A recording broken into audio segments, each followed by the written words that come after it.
महाअवतार Narasimha movie के बाद तो इंडिया के अंदर एनिमेटेड मूवीज की तो अब बाढ़ आ चुकी है। नेटफ्लिक्स की एक सीरीज आई थी कुरुक्षेत्र पार्ट 1 और फिलहाल टाइम में इसका पार्ट 2 भी आ चुका है। कुरुक्षेत्र के मैदान में आगे चलकर क्या क्या हुआ, द्वारिका की नगरी किसके श्राप से पूरे समुद्र के अंदर समा गई थी, वो कौन थी जिसकी वजह से श्री कृष्ण का घर, उसकी नगरी, उसका पूरा साम्राज्य समुद्र में समा गया था। प्रभास की कल की मूवी के अंदर अश्वत्थामा के सर पर एक मणि थी। अश्वत्थामा के सामने वो कौन सी सिचुएशन बन गई जिसकी वजह से उसे एक छोटे से बच्चे के ऊपर ब्रह्मास्त्र चलाना पड़ गया था। उसका अमरता का वरदान उसके लिए सबसे बड़ा श्राप कैसे बन गया था। उसके सर पर जो मणि थी अश्वत्थामा के शरीर से अलग कर दिया था। ऐसे ही बहुत सारी चीज तुम्हें पार्ट 2 के अंदर देखने को मिलेंगी। जिस चीज के लिए नेटफ्लिक्स का असली नाम चलता है वो इस कुरुक्षेत्र नाम की सीरीज के अंदर बिल्कुल मिसिंग थी। और सीरीज को देखते टाइम शायद तुम बहुत ज्यादा डिस्टर्ब हो जाओ। 25 अक्टूबर को कुरुक्षेत्र पार्ट 2 नेटफ्लिक्स पर आ चुका है और इसके पार्ट 2 के अंदर भी पार्ट 1 की तरह सिर्फ 9 एपिसोड है। कुल मिलाकर तुम्हें 18 एपिसोड देखने को मिलेंगे और हर एक एपिसोड कुरुक्षेत्र के बड़े बड़े योद्धाओं के नाम है। 30 मिनट के अंदर ही एक योद्धा की लाइफ को हमारे सामने फास्ट फॉरवर्ड करके प्रेजेंट किया है। ये सीरीज बहुत ज्यादा फास्ट फॉरवर्ड चलती है, देखने में भी बहुत ज्यादा मजा आता है। बैकग्राउंड में एक सॉलिड वॉइस ओवर चलता है जो कुरुक्षेत्र की छोटी से छोटी डिटेलिंग को भी कवर करके चलती है। कुरुक्षेत्र के अगर 100 एपिसोड भी आ जाए तो वो तुम्हें एक टाइम पर कम ही लगेंगे क्योंकि इसकी स्टोरी 18 एपिसोडों से कई ज्यादा है। हर एक एपिसोड बहुत ज्यादा फास्ट फॉरवर्ड करके दिखाया है। कैरेक्टर्स के बारे में तुम और ज्यादा गहराई से जान पाओगे। कहीं कहीं पर चीजें इतनी ज्यादा फास्ट फॉरवर्ड हो जाएंगी वो तुम्हारे याद नहीं सीधा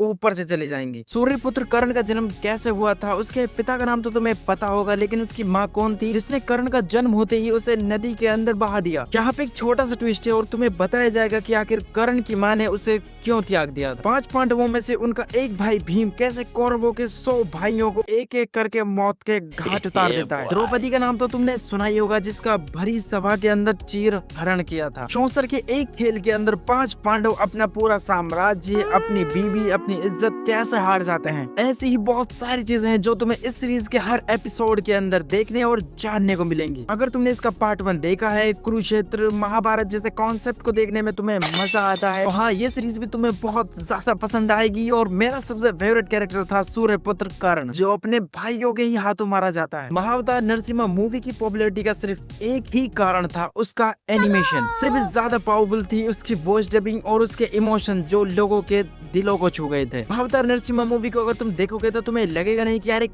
एनिमेटेड मूवी है, तुम्हें सब कुछ एकदम रियल फील होगा। लेकिन कुरुक्षेत्र नेटफ्लिक्स के इस सीरीज के अंदर तुम्हें वो वाले इमोशंस बिल्कुल भी फील नहीं होंगे। इस सीरीज के अंदर कई सारे कैरेक्टर्स तो ऐसे हैं जिनका फेस स्ट्रक्चर बिल्कुल सेम टू सेम है, बस दाढ़ी मूंछ लगाकर उन्हें अलग दिखाने की कोशिश की गई है। सस्ते से सस्ते बजट के अंदर मोटा प्रॉफिट निकालने की कोशिश की गई है। कैरेक्टर्स के होठ पहले हिल जाते हैं और उनकी वॉइस बाद में निकलती है। अपनी आंखें बंद करके तुम इसकी वॉइस को सुनोगे तो हाँ तुम्हें कुछ ना कुछ तो फील होगा। आंखें बंद करके जब तुम इसकी वॉइस को सुनोगे तो हाँ तुम्हें लगेगा यार कोई दुखी है, कोई अब हंस रहा है। लेकिन जब तुम आंख खोल के देखोगे तो चेहरे पर बस आंसू है, कोई इमोशन नहीं। हंसने की आवाज तुम्हें आएगी लेकिन इस कैरेक्टर को देखकर तुम ये नहीं कह सकते कि यार एकदम हैप्पी है। एनिमेशन क्वालिटी से अगर तुम इस सीरीज को देखोगे तो तुम्हें ये इतने ज्यादा हिट नहीं कर पाएगी, लेकिन जब इसकी स्टोरी और बैकग्राउंड में आने वाली वॉइस जिस तरीके से स्टोरी को गाइड करती है, कुरुक्षेत्र का छोटा सा छोटा पॉइंट कवर करती है, हाँ उसे देखने में मजा बहुत आता। कल की मूवी के अंदर हमें बताया गया था कि अश्वत्थामा ने एक छोटे से बच्चे के ऊपर ब्रह्मास्त्र चला के उसे मार दिया था। जब तुम इस सीरीज को देखोगे तो तुम्हें पता चलेगा अश्वत्थामा के पास तो बहुत बड़ा रीजन। देखो महाभारत जैसे कॉन्सेप्ट को देखने में तुम्हें बहुत ज्यादा मजा आता है तो कुरुक्षेत्र के पार्ट 2 को तुम जरूर देखना। हाँ कैरेक्टर्स की वॉइस डबिंग, उनकी लिपसिंग तुम्हें थोड़ा बहुत डिसअपॉइंट कर सकती है, लेकिन कुरुक्षेत्र के योद्धाओं की स्टोरी को जानने में तुम्हें बहुत